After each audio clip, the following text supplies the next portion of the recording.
Back here with the Ceraulo Sports Talk exclusive ahead of Super Bowl 57 at Radio Row. I can't wait for this one. He is a star from Dancing with the Stars. Also killed it for my New York Giants for a few years. Rashad Jennings. Rashad, thanks so much for the time. Absolutely, man. Thanks for having me on here. Absolutely, man. I am so excited to talk to you about Dancing with the Stars, about your time in the NFL. But I want to start in college because you went to what was then an FCS school in Liberty, transferred from Pitt. Why the decision to go from the FBS to the FCS, and how much do you think that actually helped you in your career? Yeah, that's a good question. So I actually started off again, like you said, at University of Pittsburgh. Yeah. Transferred to Liberty, and the reason why is because my father had to get his leg amputated at the time.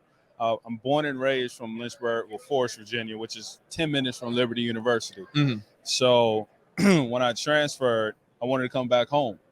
And I transferred off a hardship. I went to UVA first to see how things maybe I'd go if I transferred to UVA. I looked at JMU, and I never considered Liberty because the head coach at the time at Liberty told me I wasn't good enough to play at college football. Really? Funny enough, because I went to the LCA, which is Lynchburg Christian Academy, which is the baby of Liberty. If you go to Lynchburg Christian Academy, the high school, you go to the university tuition free. So pretty much I would have been a half scholarship guy for them, and they still thought I wasn't good enough. So I was like, I ain't going to Liberty.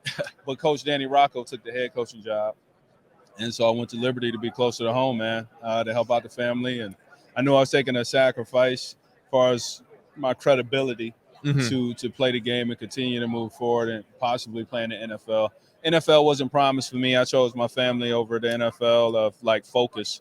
And, God worked it out, man. And, you do what's right over time and come back to you. Absolutely, man. What goes around comes around. I'm a big believer in karma, and it all seemed to work out. Set a lot of school records while you were at Liberty, man. Got your jersey retired. Yes, sir. Broke every record they had. Created something along the way.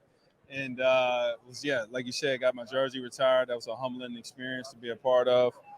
Off we went to, make a career in the league and explore all the many of things that I've done so far, and I ain't even got started. Yeah, I love that mentality too. So let's talk about your time in the league, right? You're a 7th round pick.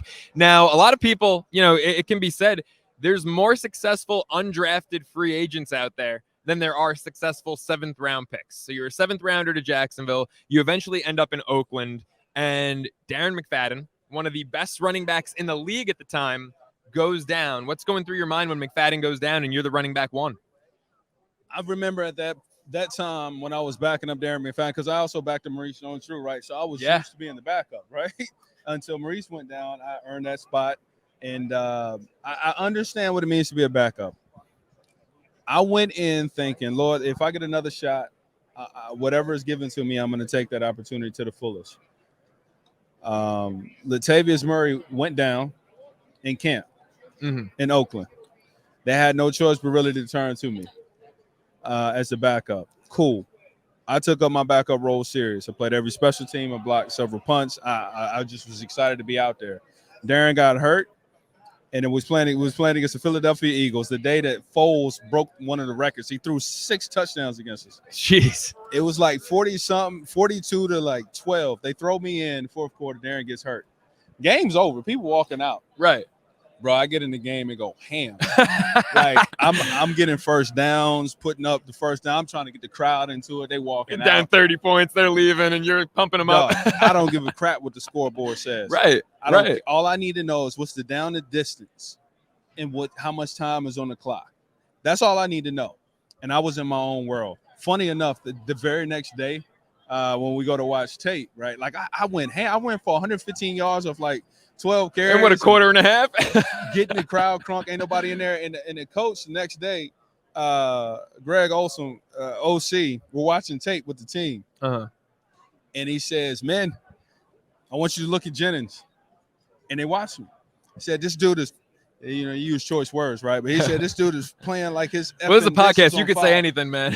And he said, we need more men to play like this. And he showed me going ham in the fourth quarter when the game was over. Yeah. The reason why is because I don't care, bro, I actually don't care about winning. Yeah. I don't care about losing. I really don't. I never have. What I care about is whooping somebody. And whatever happens, happens. I care about having fun. And whatever happens, happens. Yeah. I worry about giving my effort. And whatever happens, happens. I can't control anything outside of that. As long as I know I'm putting in my best effort, whatever happens, whatever. Yeah. And, I took that spot. They gave me that opportunity. I never turned back. They sit McFadden down. I ended up winning, getting MVP of the team that year, Offensive Player of the Year on the team that year. And that opened up the opportunity to go to the Giants. Yeah, you got a little payday. Got a little payday from that. Came to New York, came to my Giants. What was the best part of your time in New York? Because, 3 years there, you made the playoffs your final year, but you saw Coughlin, that mutual release. They were probably going to fire him if he didn't step away, but he was so revered with the Giants. What was the highlight of your tenure there? Dude, the biggest highlight for our sport is watching Odell catch that one-handed catch and becoming an overnight celebrity. Yeah. Like I watched it in the locker room. I watched him refresh his Instagram and go from like 600,000. We go to a meeting, come back to now it's at 1 million, go back to another meeting, come out. Now it's at 1.1. Yeah. Like I watched it unfold. So that's just real cool and neat to always be able to talk about.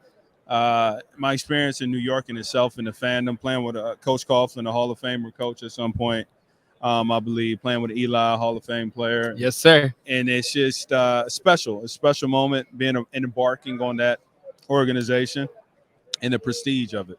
Mm-hmm. Yeah, I mean, it is obviously they've had a lot of lean years up until now. Brian Daboll seems to be bringing them back, but it is one of the most prestigious organizations in football.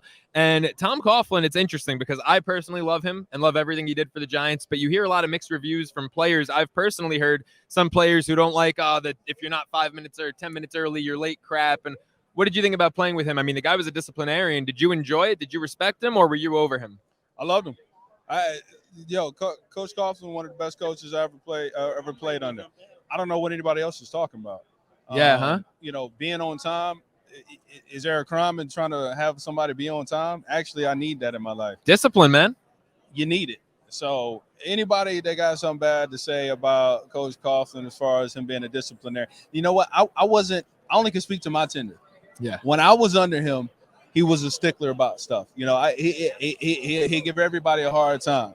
His favorite cuss word was ass. He said it every day, all day. I love that. I love that about it because you know what you're gonna get. It wasn't a situation where you had to go in his office and be curious of what is he gonna say. How is this a political move? You knew what you was getting. Mm-hmm. I appreciate Coach Coughlin.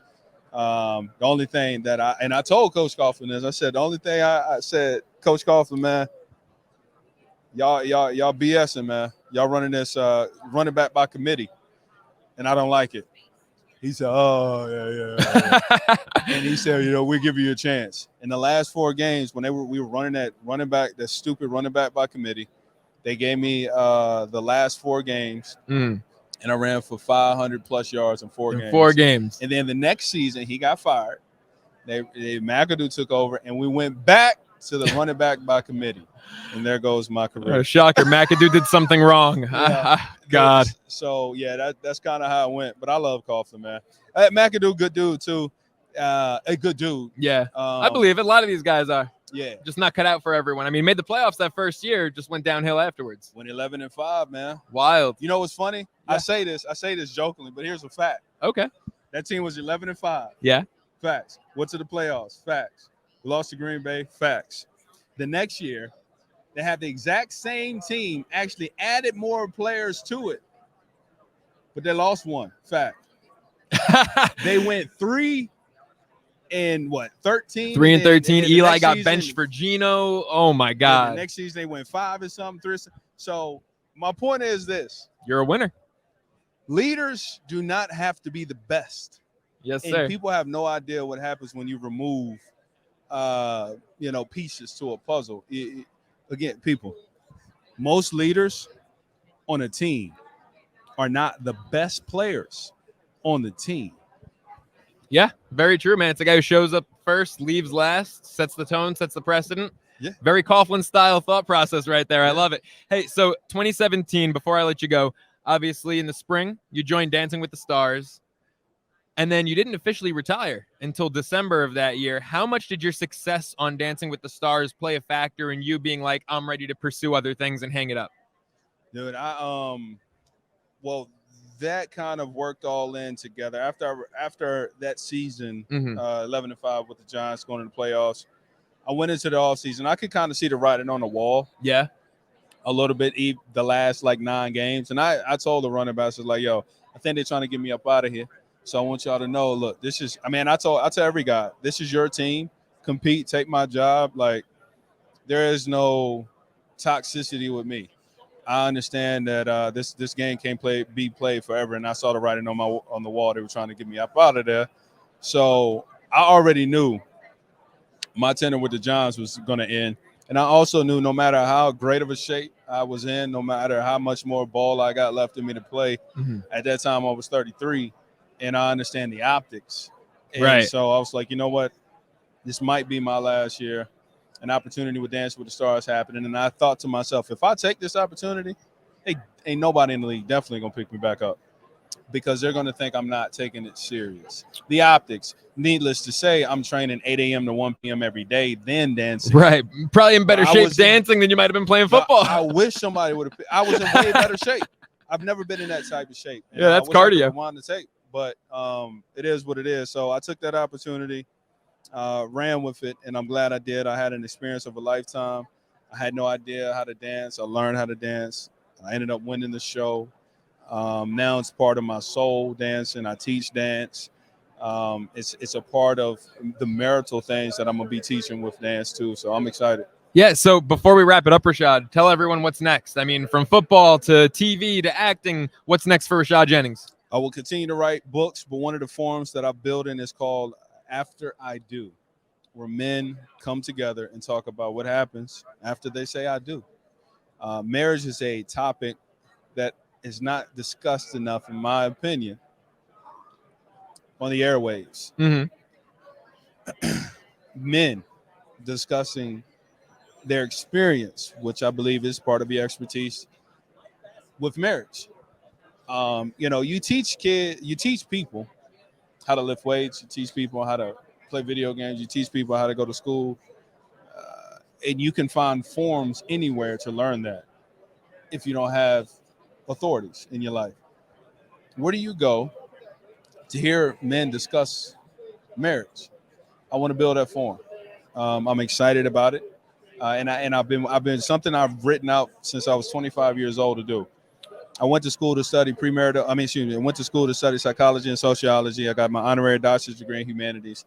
I have a desire to be a premarital marital counselor in the latter years of my life. Not now. Okay. Probably when I'm like 50, 55 plus, because I really respect it enough to, I respect the institution enough that I won't teach it until I understand more of it.